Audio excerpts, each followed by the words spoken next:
this is the experimental setup pertaining to linear and radial heat conduction unit. So as part of this experiment, we are going to study about linear heat conduction unit. So how does a linear heat conduction unit looks? So here, if you see here, there are two vertical blocks are there, vertical selectors are there. So this is, so outside it is we are having some, this is the insulating material. Inside here we are having brass rod. It is having a diameter of 25 mm. This is another is copper. Inside it is having a copper rod. It is having diameter of 25 mm. Outside that copper rod or brass rod, we have arranged some insulating material so that the heat transfer in radial direction will be it will be as minimum as possible. So here, if you see here, first let us focus on the brass rod. So inside this there is a long brass rod is there. At the bottom there is a heater is there. That means if you see here, so there is a at the bottom there is a heater is there, and on the top we are circulating some water. So this is the water tank. From this water tank there is a pipe is there. On the top side, other side, second side, we are circulating water, so that bottom side we are maintaining hot like higher temperature, or bottom side we are heating, this side we are cooling. That means whatever the heat that is coming from the bottom, it is rejected on the top side. So here, if you see here, the figure, like in the actual experimental setup, it is in the vertical form. So this is, if you see the line diagram, I have drawn in the horizontal direction. So if you consider this as the metal rod, suppose brass rod. So this is the length of the brass rod. This side we are heating, that means left hand side we are heating, right hand side we are providing cooling water, so that whatever the heat that is coming from the left hand side, it is taken away by the right hand side. So different thermocouples are arranged. Some 9 thermocouples are arranged at different locations. So not from the starting point, at a certain distance from this left hand side. So if you see the exact experimental setup, it is a vertical orientation.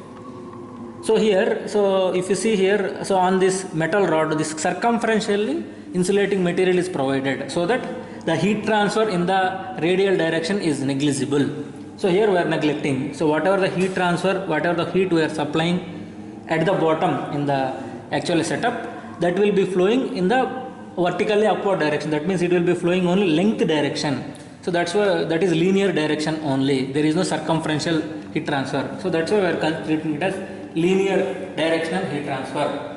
So we have arranged 9 thermocouples at different locations at the center point of this rod. T1, T2, T3, T4, T5, T6, T7, T8, T9. So T1 we assume x equal to 0. The spacing between 2 thermocouple location is given in the in this data. So it is equal to 15 mm.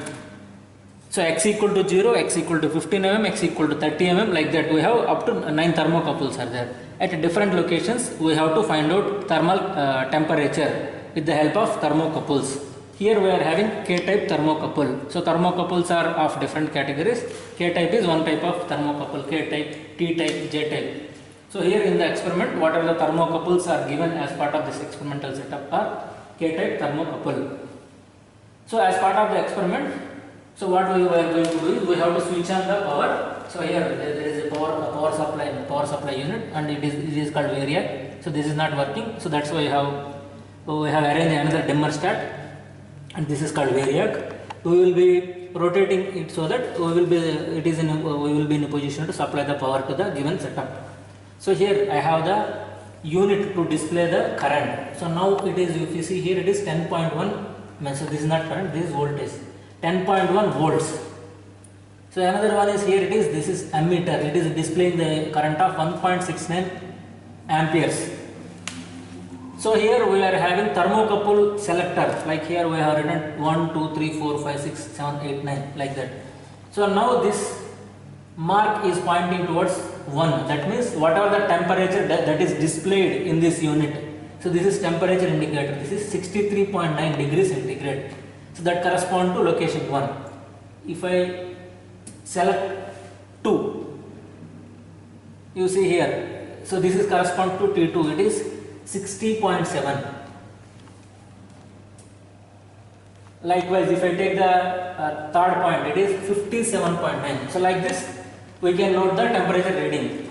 Here in this experiment, we are trying to find out the thermal conductivity of this brass rod in linear direction, and also we are conducting the experiment in steady state condition.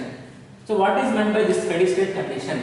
Suppose you start supplying the power. Initially the power, so the rod will keep on heating, and suppose you take the temperature. If you keep on observing T3 only, so you can observe anything, T1 or T2 or T3. Suppose I am starting observing this T3. So right now I will take the temperature of the, what is the temperature T3. I will record it. After 5 minutes, I will note down what is the temperature. Like that we keep on noting the temperature every 5 intervals. If you observe after maybe 1 hour or 2 hours, if you observe, so the temperature variation between two successive intervals will be very small, maybe 0.1. Or if you observe for 10-15 minutes, the variation will be very minute, 0.1. Then we say temperature is more or less reached steady state. That means temperature is not varying with respect to time. So we have switched on the experimental setup long back, I think 1.5 years before itself. So now that it is almost reaching steady state, we will record the readings after a short while and wait for some time. So as part of the experiment, what we have to do?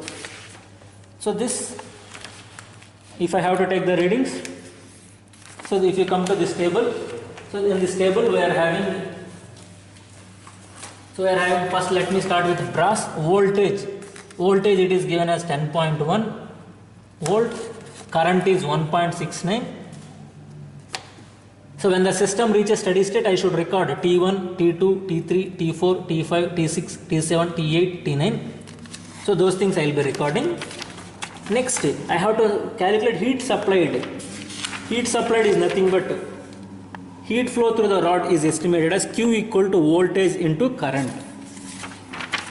So in this given experiment, so Q equal to voltage multiplied by I, that is equal to 10.1 multiplied by 16.9, so many watt I will be getting. So that also I will place it here. So dt by dx. So now the arrow mark is towards the 1, that means whatever the temperature it will display, it will be T1. If I want to go to T2, let me turn the knob. So now it is showing towards the T2. So we have to wait for 5 to 10 seconds, so that some reading will be, some fluctuating thing will be there. After 10 seconds or 5 seconds it will stabilize. Whatever the reading comes, that we have to take. Again T3, wait for some time, 5 to 10 seconds, take the reading. Likewise we have to change this knob up to 4, 5, 6, 7, 8, 9. Those readings I have to take. So whatever the readings I got are 63.7, 60.8, 58.2, 55.6, 53.4, 50.3, 48.2, 45.9, 43.1. I have recorded those things on the table.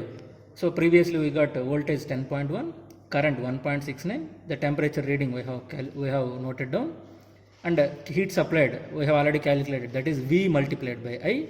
So now I have to find out what is dt by dx. For that purpose I have to draw a graph. So on x-axis the distance will be there, y-axis temperature will be there. dt by dx should be in degrees Celsius divided by meter. So let us start drawing this graph. So now I have to take a graph. So on x-axis x will be there, it is in mm. Y-axis temperature will be there, it is in degrees Celsius. So T1, T2, T3, T4, all those things I will record. X equal to 0, that is T1, X equal to 15 mm, that is T2. Likewise we have to put 0, 15 mm, 30 mm, like that it keep on going. So the temperature values at different locations, we will put all those things. So we should some 9 points are there. We should draw a straight line which should be passing closer to these points. So now I have to find out the slope of this curve. Slope dt by dx. Whatever the slope we get, it will be in negative.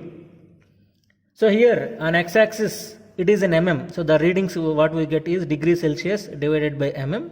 If I have to convert this into meters, like I should put 10 power minus 3 meters. So then whatever the value I get is I should multiply with 10 by 3 so that I will be getting degree Celsius divided by meter. So now from Fourier law of heat conduction, Q equal to minus Ka dt by dx. So here my target is to find out K. So K equal to Q divided by minus A dt by dx.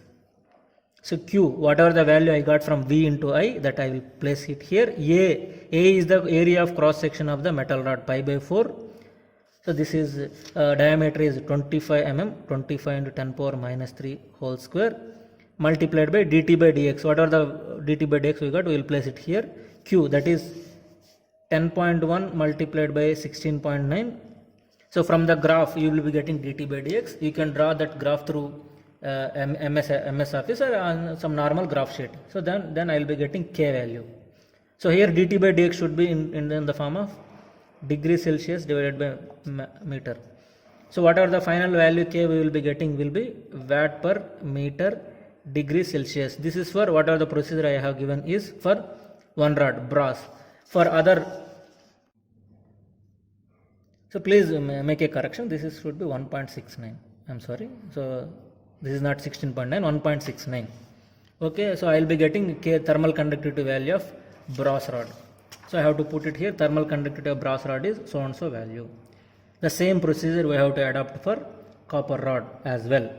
So then we will be doing the same procedure and we will be calculating what is the thermal conductivity of the copper rod. Finally, you should write a discussion about this. What is the value of thermal conductivity of brass rod and copper rod, and whether which is more and which is lower value. Again you can check the data book. From the data book you can find out we can check what is the thermal conductivity specified in the brass rod and what is thermal conductivity specified in the copper rod for the from the data book. Just to try to compare, they may not be matching almost, but some error may be there because of whatever the experiment we are doing, it is not in a controlled environment. Some error will be there, so don't worry about it. Whatever the value you get from the data book, that number also you report, then you can give some you can give some conclusion out of it. Thank you.